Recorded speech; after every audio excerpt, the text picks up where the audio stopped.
the Great Carbuncle, Nathaniel Hawthorne. The Indian tradition, on which this somewhat extravagant tale is founded, is both too wild and too beautiful to be adequately wrought up in prose. Sullivan, in his History of Maine, written since the Revolution, remarks that even then the existence of the Great Carbuncle was not entirely discredited.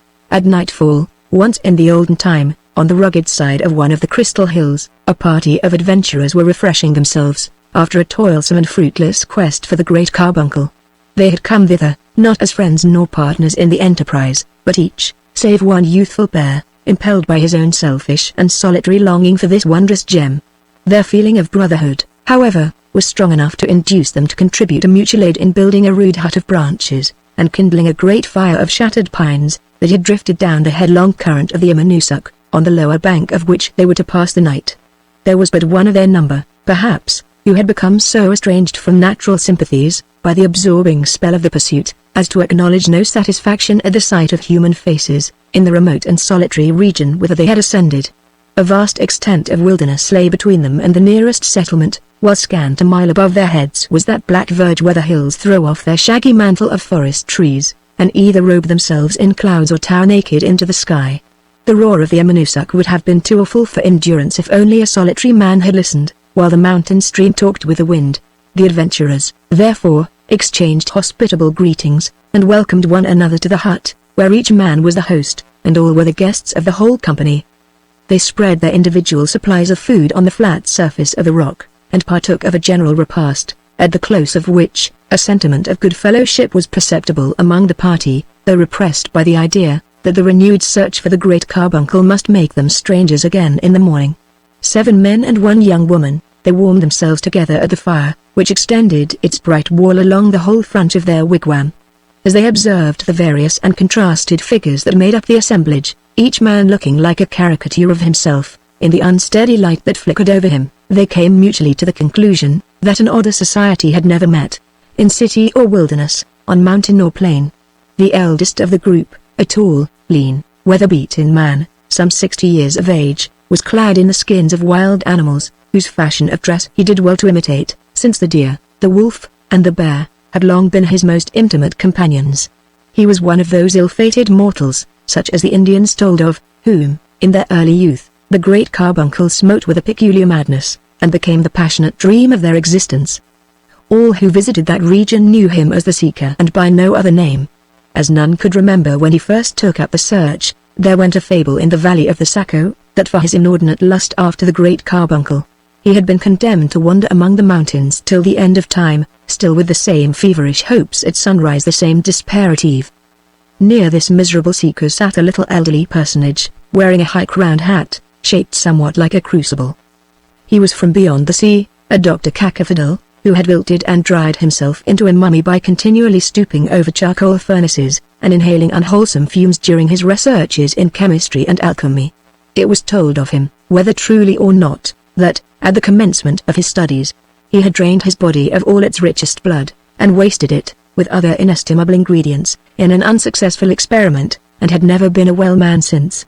Another of the adventurers was Master Bod Pigsnort, a weighty merchant and select of Boston, and an elder of the famous Mr. Norton's church. His enemies had a ridiculous story that Master Pigsnort was accustomed to spend a whole hour after prayer time, every morning and evening, in wallowing naked among an immense quantity of pine tree shillings, which were the earliest silver coinage of Massachusetts. The fourth, whom we shall notice, had no name that his companions knew of, and was chiefly distinguished by a sneer that always contorted his thin visage, and by a prodigious pair of spectacles, which were supposed to deform and discolor the whole face of nature, to this gentleman's perception. The fifth adventurer likewise lacked a name, which was the greater pity, as he appeared to be a poet. He was a bright-eyed man, but woefully pined away, which was no more than natural, if, as some people affirmed, his ordinary diet was fog, morning mist, and a slice of the densest cloud within his reach, sauced with moonshine, whenever he could get it. Certain it is, that the poetry which flowed from him had a smack of all these dainties. The sixth of the party was a young man of haughty mien, and sat somewhat apart from the rest, wearing his plumed hat loftily among his elders, while the fire glittered on the rich embroidery of his dress and gleamed intensely on the jeweled pommel of his sword. This was the Lord Devere, who, when at home, was said to spend much of his time in the burial vault of his dead progenitors, rummaging their mouldy coffins in search of all the earthly pride and vainglory that was hidden among bones and dust, so that, besides his own share, he had the collected haughtiness of his whole line of ancestry. Lastly, there was a handsome youth in rustic garb, and by his side a blooming little person, in whom a delicate shade of maiden reserve was just melting into the rich glow of a young wife's affection. Her name was Hannah, and her husband's Matthew, two homely names, yet well enough adapted to the simple pair, who seemed strangely out of place among the whimsical fraternity whose wits had been set agog by the great Carbuncle. Beneath the shelter of one hut, in the bright blaze of the same fire, sat this varied group of adventurers, also intent upon a single object, that, of whatever else they began to speak, their closing words were sure to be illuminated with the great Carbuncle. Several related the circumstances that brought them thither. One had listened to a traveller's tale of this marvellous stone in his own distant country, and had immediately been seized with such a thirst for beholding it as could only be quenched in its intensest lustre. Another, so long ago as when the famous Captain Smith visited these coasts, had seen it blazing far at sea, and had felt no rest in all the intervening years till now that he took up the search. A third, being camped on a hunting expedition full 40 miles south of the White Mountains, awoke at midnight, and beheld the great Carbuncle gleaming like a meteor, so that the shadows of the trees fell backward from it. They spoke of the innumerable attempts which had been made to reach the spot, and of the singular fatality which had hitherto withheld success from all adventurers, though it might seem so easy to follow to its source a light that overpowered the moon, and almost matched the sun. It was observable that each smiled scornfully at the madness of every other in anticipating better fortune than the past, yet nourished a scarcely hidden conviction that he would himself be the favoured one. As if to allay their too sanguine hopes, they recurred to the Indian traditions that a spirit kept watch about the gem, and bewildered those who sought it either by removing it from peak to peak of the higher hills, or by calling up a mist from the enchanted lake over which it hung. But these tales were deemed unworthy of credit, all professing to believe that the search had been baffled by want of sagacity or perseverance in the adventurers, or such other causes as might naturally obstruct the passage to any given point among the intricacies of forest, valley, and mountain. In a pause of the conversation the wearer of the prodigious spectacles looked round upon the party, making each individual, in turn, the object of the sneer which invariably dwelt upon his countenance. "So, fellow pilgrims," said he, "here we are, 7 wise men, and 1 fair damsel who, doubtless, is as wise as any grey-beard of the company. Here we are, I say, all bound on the same goodly enterprise. Methinks, now, it were not amiss that each of us declare what he proposes to do with the great Carbuncle, provided he have the good hap to clutch it. What says our friend in the bear skin? How mean you, good sir, to enjoy the prize which you have been seeking, the Lord knows how long, among the crystal hills? How enjoy it?" exclaimed the aged seeker, bitterly. "I hope for no enjoyment from it, that folly has passed long ago. I keep up the search for this accursed stone because the vain ambition of my youth has become a fate upon me in old age. The pursuit alone is my strength, the energy of my soul, the warmth of my blood, and the pith and marrow of my bones. Were I to turn my back upon it I should fall down dead on the hither side of the notch, which is the gateway of this mountain region. Yet not to have my wasted lifetime back again would I give up my hopes of the great Carbuncle. Having found it, I shall bear it to a certain cavern that I wot of, and there, grasping it in my arms, lie down and die, and keep it buried with me forever, O wretch, regardless of the interests of science," cried Dr. Cacaphodel, with philosophic indignation. "Thou art not worthy to behold, even from afar off, the lustre of this most precious gem that ever was concocted in the laboratory of nature. Mine is the sole purpose for which a wise man may desire the possession of the great Carbuncle. Immediately on obtaining it, for I have a presentiment, good people, that the prize is reserved to crown my scientific reputation, I shall return to Europe, and employ my remaining years in reducing it to its first elements. A portion of the stone will I grind to impalpable powder, other parts shall be dissolved in acids, or whatever solvents will act upon so admirable a composition, and the remainder I design to melt in the crucible, or set on fire with a blowpipe. By these various methods I shall gain an accurate analysis, and finally bestow the result of my labors upon the world in a folio volume." "Excellent," quoth the man with the spectacles.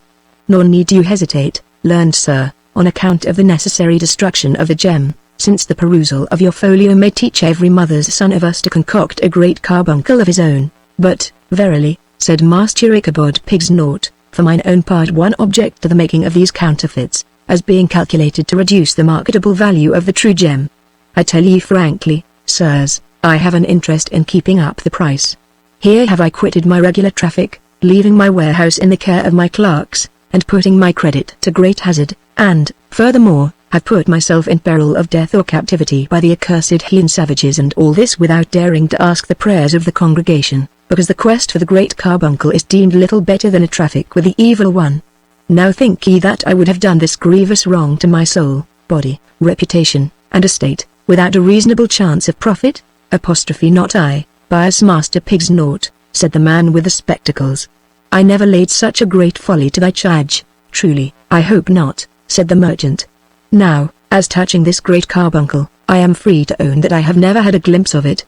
But be it only the 100th part so bright as people tell, it will surely outvalue the great Mogul's best diamond, which he holds at an incalculable sum. Wherefore, I am minded to put the great Carbuncle on shipboard, and voyage with it to England, France, Spain, Italy, or into heathendom, if Providence should send me thither, and, in a word, dispose of the gem to the best bidder among the potentates of the earth, that he may place it among his crown jewels. If any of ye have a wiser plan, let him expound it. That have I, thou sordid man, exclaimed the poet. Dost thou desire nothing brighter than gold, that thou wouldst transmute all this ethereal luster into such dross as thou wallowest in already? For myself, hiding the jewel under my cloak, I shall hie me back to my attic chamber, in one of the darksome alleys of London. There, night and day, will I gaze upon it, my soul shall drink its radiance, it shall be diffused throughout my intellectual powers, and gleam brightly in every line of poesy that I indite. Thus, long ages after I am gone, the splendor of the great Carbuncle will blaze around my name. Well said, Master Poet, cried he of the spectacles. Hide it under thy cloak, sayest thou? Why, it will gleam through the holes, and make thee look like a jack-o'-lantern, to think, ejaculated the Lord de Vere, rather to himself than his companions, the best of whom he held utterly unworthy of his intercourse. To think that a fellow in a tattered cloak should talk of conveying the great Carbuncle to a garret in Grub Street.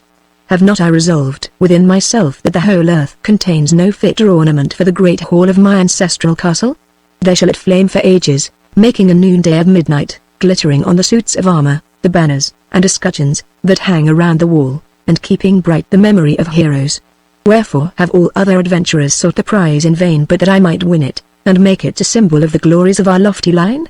And never, on the diadem of the White Mountains, did the great Carbuncle hold a place half so honored as is reserved for it in the hall of the De Veres. It is a noble thought, said the cynic, with an obsequious sneer.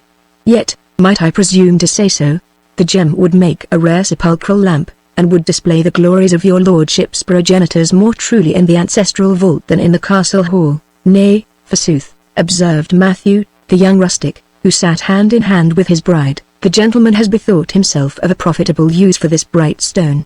Hannah here and I are seeking it for a like purpose. How, fellow? Exclaimed his lordship, in surprise. What castle hall hast thou to hang it in? No castle, replied Matthew, but as neat a cottage as any within sight of the Crystal Hills. Ye must know, friends, that Hannah and I, being wedded the last week, have taken up the search of the great Carbuncle, because we shall need its light in the long wintry evenings, and it will be such a pretty thing to show the neighbors when they visit us. It will shine through the house so that we may pick up a pin in any corner, and will set all the windows a-glowing as if there were a great fire of pine knots in the chimney. And then how pleasant, when we awake in the night, to be able to see one another's faces. There was a general smile among the adventurers at the simplicity of the young couple's project in regard to this wondrous and invaluable stone, with which the greatest monarch on earth might have been proud to adorn his palace. Especially the man with spectacles, who had sneered at all the company in turn, now twisted his visage into such an expression of ill-natured mirth, that Matthew asked him, rather peevishly, what he himself meant to do with the great Carbuncle. The great Carbuncle, answered the cynic, with ineffable scorn. Why, you blockhead, there is no such thing in rerum natura. I have come 3,000 miles, and am resolved to set my foot on every peak of these mountains, and poke my head into every chasm, for the sole purpose of demonstrating to the satisfaction of any man one whit less an ass than thyself that the great Carbuncle is all a humbug. Vain and foolish were the motives that had brought most of the adventurers to the Crystal Hills, but none so vain, so foolish, and so impious too, as that of the scoffer with the prodigious spectacles. He was one of those wretched and evil men whose yearnings are downward to the darkness, instead of heavenward, and who, could they but distinguish the lights which God hath kindled for us, would count the midnight gloom their chiefest glory. As the cynic spoke, several of the party were startled by a gleam of red splendor that showed the huge shapes of the surrounding mountains and the rock-bestrewn bed of the turbulent river with an illumination unlike that of their fire on the trunks and black boughs of the forest trees. They listened for the roll of thunder, but heard nothing, and were glad that the tempest came not near them. The stars, those dial points of heaven, now warned the adventurers to close their eyes on the blazing logs, and open them, in dreams, to the glow of the great carbuncle. The young married couple had taken their lodgings in the farthest corner of the wigwam, and were separated from the rest of the party by a curtain of curiously woven twigs, such as might have hung, in deep festoons, around the bridal bower of Eve. The modest little wife had wrought this piece of tapestry while the other guests were talking. She and her husband fell asleep with hands tenderly clasped, and awoke from visions of unearthly radiance to meet the more blessed light of one another's eyes. They awoke at the same instant, and with one happy smile beaming over their two faces, which grew brighter with their consciousness of the reality of life and love. But no sooner did she recollect where they were, than the bride peeped through the interstices of the leafy curtain, and saw that the outer room of the hut was deserted. "Up, dear Matthew!" cried she, in haste. "The strange folk are all gone. Up, this very minute, or we shall lose the great carbuncle." In truth, so little did these poor young people deserve the mighty prize which had lured them thither, that they had slept peacefully all night, until the summits of the hills were glittering with sunshine, while the other adventurers had tossed their limbs in feverish wakefulness, or dreamed of climbing precipices, and set off to realize their dreams with the earliest peep of dawn. But Matthew and Hannah, after their calm rest, were as light as two young deer, and merely stopped to say their prayers and wash themselves in a cold pool of the Amanusuk, and then to taste a morsel of food, ere they turned their faces to the mountainside. It was a sweet emblem of conjugal affection, as they toiled up the difficult ascent, gathering strength from the mutual aid which they afforded. After several little accidents, such as a torn robe, a lost shoe, and the entanglement of Hannah's hair in a bough, they reached the upper verge of the forest, and were now to pursue a more adventurous course.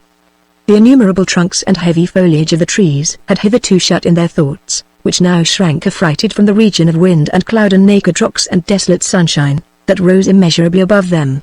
They gazed back at the obscure wilderness which they had traversed, and longed to be buried again in its depths rather than trust themselves to so vast and visible a solitude. "Shall we go on?"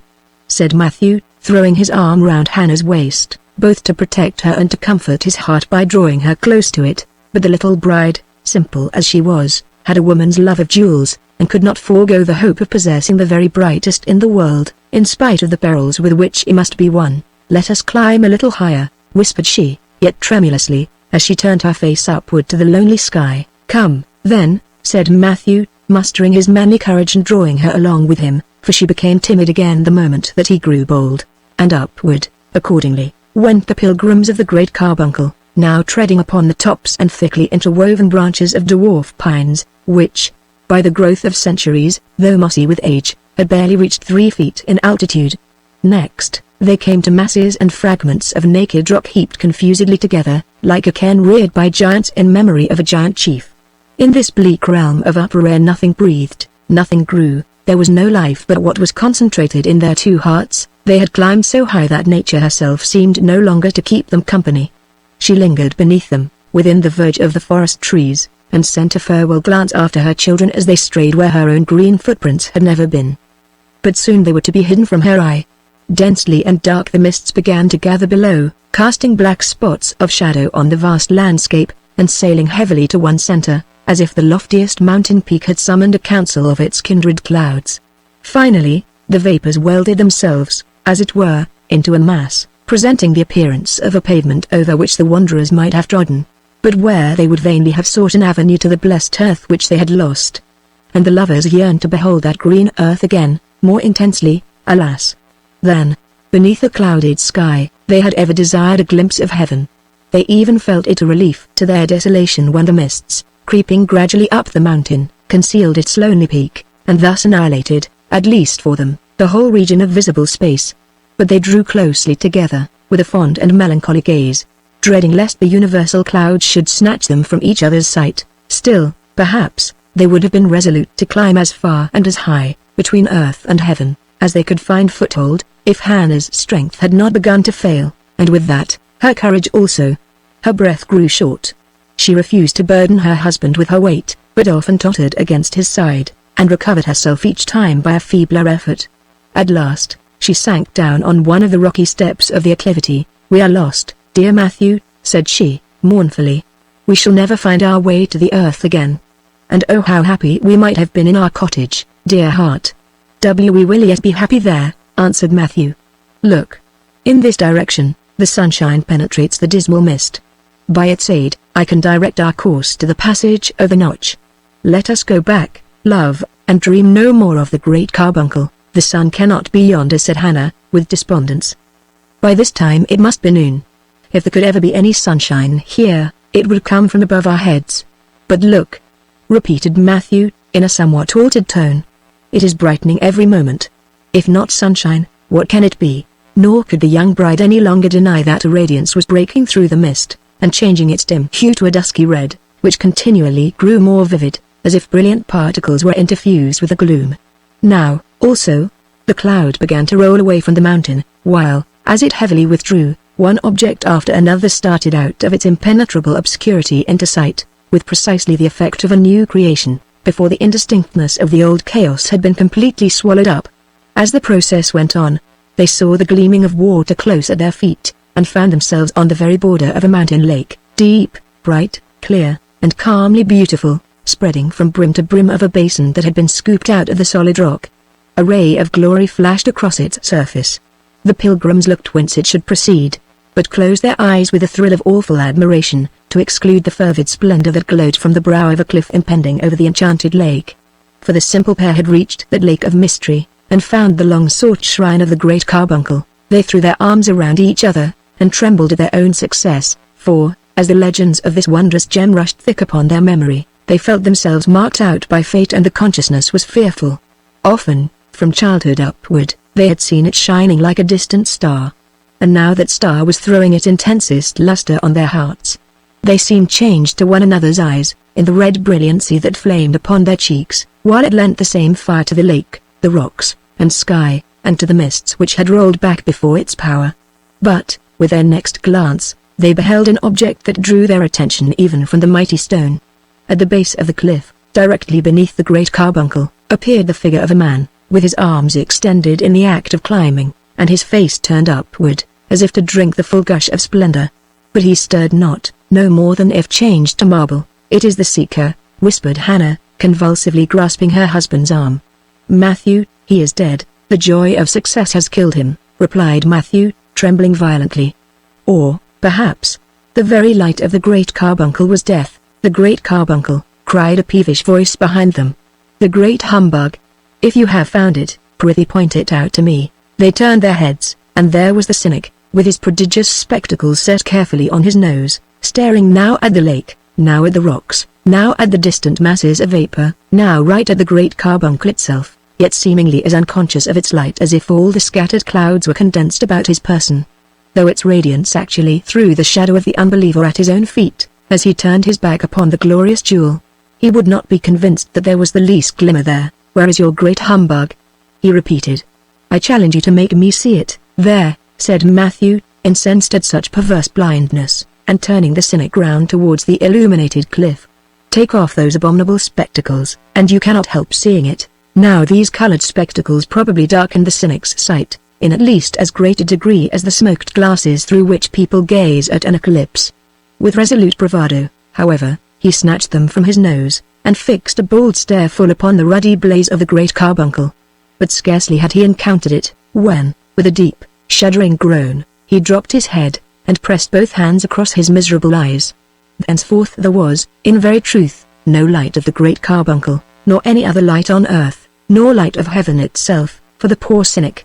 So long accustomed to view all objects through a medium that deprived them of every glimpse of brightness, a single flash of so glorious a phenomenon, striking upon his naked vision, had blinded him forever. "Matthew," said Hannah, clinging to him, "let us go hence." Matthew saw that she was faint, and kneeling down, supported her in his arms, while he threw some of the thrillingly cold water of the enchanted lake upon her face and bosom. It revived her, but could not renovate her courage. "Yes, dearest," cried Matthew, pressing her tremulous form to his breast, "we will go hence, and return to our humble cottage. The blessed sunshine and the quiet moonlight shall come through our window. we will kindle the cheerful glow of our hearth, at eventide, and be happy in its light. But never again will we desire more light than all the world may share with us. No, said his bride, for how could we live by day, or sleep by night, in this awful blaze of the great carbuncle? Out of the hollow of their hands, they drank each a draught from the lake, which presented them its waters uncontaminated by an earthly lip. Then, lending their guidance to the blinded cynic, who uttered not a word, and even stifled his groans in his own most wretched heart, they began to descend the mountain. Yet, as they left the shore, till then untrodden, of the Spirit's Lake, they threw a farewell glance towards the cliff, and beheld the vapors gathering in dense volumes, through which the gem burned duskily. As touching the other pilgrims of the great carbuncle, the legend goes on to tell, that the worshipful Master Ichabod Pigsnort soon gave up the quest as a desperate speculation, and wisely resolved to betake himself again to his warehouse, near the town dock, in Boston. But, as he passed through the notch of the mountains, a war party of Indians captured our unlucky merchant, and carried him to Montreal, there holding him in bondage, till, by the payment of a heavy ransom, he had woefully subtracted from his hoard of pine tree shillings. By his long absence, moreover, his affairs had become so disordered that, for the rest of his life, instead of wallowing in silver, he had seldom a sixpence worth of copper. Dr. Cacaphodel, the alchemist, returned to his laboratory with a prodigious fragment of granite, which he ground to powder, dissolved in acids, melted in the crucible, and burned with the blowpipe, and published the result of his experiments in one of the heaviest folios of the day. And, for all these purposes, the gem itself could not have answered better than the granite. The poet, by a somewhat similar mistake, made prize of a great piece of ice, which he found in a sunless chasm of the mountains, and swore that it corresponded, in all points, with his idea of the great carbuncle. The critics say, that, if his poetry lacked the splendor of a gem, it retained all the coldness of the ice. The Lord Davere went back to his ancestral hall, where he contented himself with a wax-lighted chandelier, and filled, in due course of time, another coffin in the ancestral vault. As the funeral torches gleamed within that dark receptacle, there was no need of the great carbuncle to show the vanity of earthly pomp. The cynic, having cast aside his spectacles, wandered about the world, a miserable object, and was punished with an agonizing desire of light, for the wilful blindness of his former life. The whole night long, he would lift his splendor-blasted orbs to the moon and stars. He turned his face eastward. At sunrise, as duly as a Persian idolater, he made a pilgrimage to Rome, to witness the magnificent illumination of St. Peter's Church, and finally perished in the great fire of London, into the midst of which he had thrust himself, with the desperate idea of catching one feeble ray from the blaze that was kindling earth and heaven. Matthew and his bride spent many peaceful years, and were fond of telling the legend of the great carbuncle. The tale, however, towards the close of their lengthened lives, did not meet with the full credence that had been accorded to it by those who remembered the ancient luster of the gem. For it is affirmed that, from the hour when two mortals had shown themselves so simply wise as to reject the jewel which would have dimmed all earthly things, its splendor waned. When other pilgrims reached the cliff, they found only an opaque stone, with particles of mica glittering on its surface. There is also a tradition that, as the youthful pair departed, the gem was loosened from the forehead of the cliff, and fell into the enchanted lake, and that, at noontide, the seeker's form may still be seen to bend over its quenchless gleam. Some few believe that this inestimable stone is blazing as of old, and say that they have caught its radiance, like a flash of summer lightning, far down the valley of the Saco. And be it owned that, many a mile from the crystal hills, I saw a wondrous light around their summits, and was lured, by the faith of poesy, to be the latest pilgrim of the great carbuncle.